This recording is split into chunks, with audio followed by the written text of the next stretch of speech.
And we have some very innovative instruments orbiting Mars, on the surface of Mars, state-of-the-art technology. And we're starting to put together a much more interesting picture of what Mars is like. Mars is not the dry, arid planet that we thought of in the past.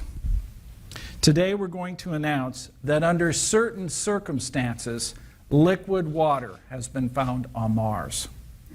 These are dark streaks that form in late spring, grow through the summer, and then disappear by fall.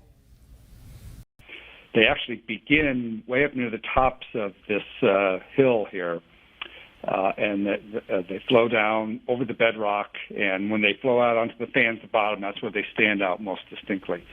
So these are the features we're talking about. This will show you a little animated GIF that shows you the time sequence of these features. So on the left is a black and white image. This is Pallikier crater, and it's all along the north-facing and west-facing rim of this crater. You can see the black arrows point to many of these on the left.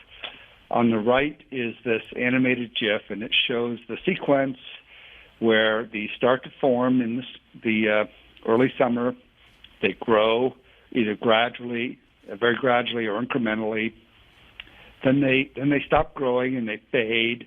Then they disappear. They're gone entirely for most of the Mars year.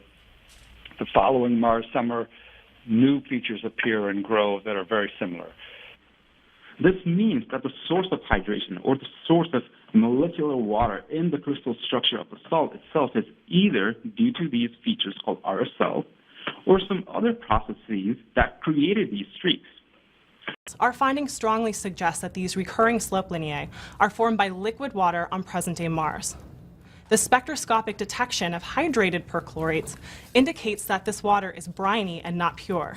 When you look at Earth, water is an essential ingredient in just about, well, not just about, everywhere we go where there's liquid water, whether it's deep in the Earth or in the arid regions, we find life. This is tremendously exciting.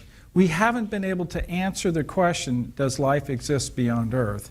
But following the water is a critical element of that.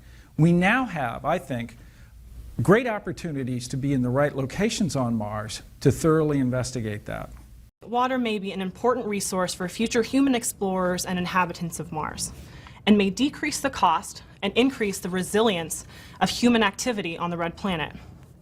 Looking forward, it is imperative for us to further understand the source of these water for these features, as well as the amount.